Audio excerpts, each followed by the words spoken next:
ರಾಜ್ಯದಲ್ಲಿ ಈಗಾಗಲೇ ಅಧಿಕಾರದ ಹಂಚಿಕೆ ವಿಷಯ ಸಾಕಷ್ಟು ಮತ್ತೆ ಚರ್ಚೆಗೆ ಬಂದಿರೋವಂಥದ್ದು. ಅದರಲ್ಲೂ ಕೂಡ DCM DKC ಅವರ ಬಣ ದೆಹಲಿಯಲ್ಲಿ ಹೋಗಿ ಪರೇಡ್ ನಡೆಸ್ತಾ ಇದೆ ಅನ್ನೋಂತಹ ಚರ್ಚೆ ಈಗ ಇರೋಂಥದ್ದು. ಅದಕ್ಕೆ ಸಂಬಂಧಪಟ್ಟ ಹಾಗೆ CM ಕಾನೂನು ಸಲಹೆಗಾರರಾದಂತಹ ಪೊನ್ನಣ್ಣನವರು ನಮ್ಮೊಟ್ಟಿಗೆ ಇದ್ದಾರೆ, ಅವ್ರನ್ನ ಮಾತಾಡ್ತೀನಿ. ಸರ್, ಈಗ DKC ಅವರ ಬಣ ಅವರ ಪರವಾಗಿರುವಂತಹ ಶಾಸಕರು ಮತ್ತು ಸಚಿವರು ಡೆಲ್ಲಿಗೆ ಹೋಗಿ ಅಧಿಕಾರ ಹಂಚಿಕೆಗೆ ಸಂಬಂಧಪಟ್ಟ ಹಾಗೆ ಒಂದಷ್ಟು ಪರೇಡ್ ಮಾಡ್ತಿದ್ದಾರೆ ಅಂತೇಳಿ ಇದೆ. ಅದು ಸರಿಯಾ? ಎಷ್ಟು ಮಟ್ಟಿಗೆ ಸರಿ ಅಂತ?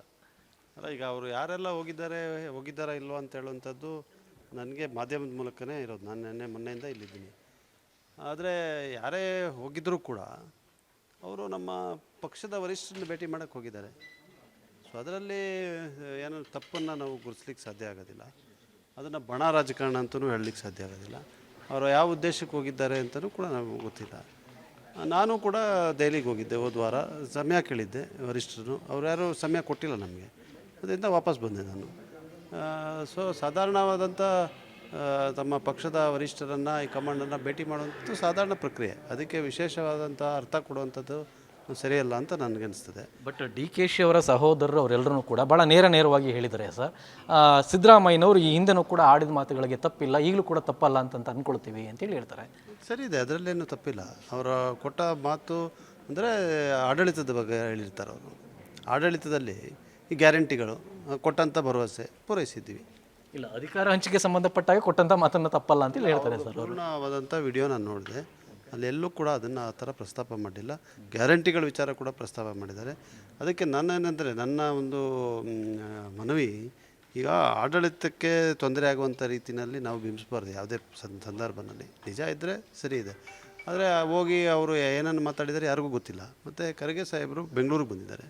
ನಮ್ಮ AICCನ ಅಧ್ಯಕ್ಷರವರು ಬೆಂಗಳೂರಿನಲ್ಲೇ ಭೇಟಿ ಆಗ್ಬೋದು. ಅದರಿಂದ ಭೇಟಿ ಆಗೋದರಲ್ಲಿ ತಪ್ಪಿಲ್ಲ. ಇವತ್ತು ಕೂಡ ಮುಖ್ಯಮಂತ್ರಿಗಳು ಭೇಟಿ ಮಾಡ್ತಾಯಿದ್ದಾರೆ. ಬಹುಶಃ AICC ಅಧ್ಯಕ್ಷರನ್ನು ಉಪಮುಖ್ಯಮಂತ್ರಿಗಳು ಕೂಡ ಭೇಟಿ ಮಾಡ್ಬೋದು. ಸೊ ಇದು ಚರ್ಚೆ ನಡೀತಾ ಇರ್ತದೆ. ಇದು ಬಣ ರಾಜಕಾರಣ ಅಂತ ಹೇಳುವಂಥದ್ದನ್ನು ನಾನು ಒಪ್ಪೋದಿಲ್ಲ.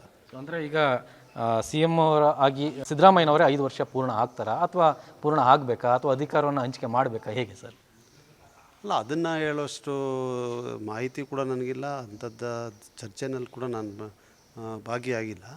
ಈಗ ಎಲ್ಲರ ಒಂದು ಒಮ್ಮತದ ಅಭಿಪ್ರಾಯ ಏನಂತ ಹೇಳಿದ್ರೆ, ಈಗ ಮುಖ್ಯಮಂತ್ರಿಗಳಾಗಿ ಮಾನ್ಯ ಸಿದ್ದರಾಮಯ್ಯನವರು ಕೆಲಸ ಮಾಡ್ತಾಯಿದ್ದಾರೆ, ಚೆನ್ನಾಗಿ ಸರ್ಕಾರವನ್ನು ನಡೆಸ್ತಾ ಇದ್ದಾರೆ.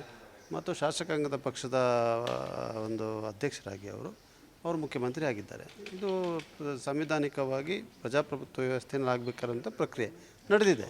ಅದರಿಂದ ಅವರಿದ್ದಾರೆ. ಈಗ ಅದರಿಂದ ಅದು ಆ ಚರ್ಚೆ ಅಪ್ರಸ್ತುತ ಅನಿಸ್ತದೆ.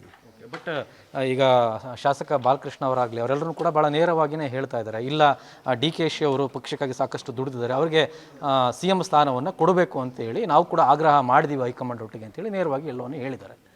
ಅಲ್ಲ, ಈಗ ಅವರು ಪಕ್ಷಕ್ಕೆ ದುಡ್ದಿದ್ದಾರೆ, 5 ವರ್ಷ ಈಗ ಪೂರೈಸ್ತಾರೆ ಅವರು KPCC ಅಧ್ಯಕ್ಷರಾಗಿ. ಅದರ ಬಗ್ಗೆ ಎರಡೇ ಮಾತಿಲ್ಲ. ಉಪಮುಖ್ಯಮಂತ್ರಿಗಳಾಗಿದ್ದಾರೆ. ಅದರಿಂದ ಸಿದ್ದರಾಮಯ್ಯನವರ ನಂತರ ಪಕ್ಷದ ನಾಯಕತ್ವ DK ಶಿವಕುಮಾರ್ ಅವ್ರದ್ದು ಅಂತ ಹೇಳೋದ್ರ ಬಗ್ಗೆ ಕೂಡ ಯಾವುದೇ ಸಂಶಯ ಇಲ್ಲ. ಆದರೆ ಅದರ ಅರ್ಥ ತಕ್ಷಣ ಅದು ಆಗಬೇಕು ಅಂತಲೂ ಅಲ್ಲ.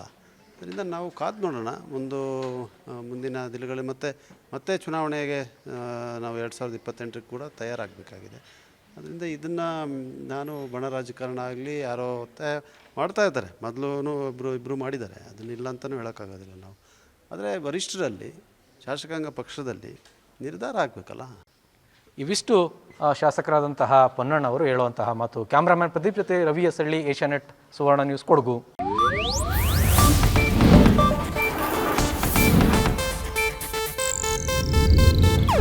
ಇದು ಏಷ್ಯಾನೆಟ್ ನ್ಯೂಸ್ ನೆಟ್ವರ್ಕ್ ಪ್ರಸ್ತುತಿ.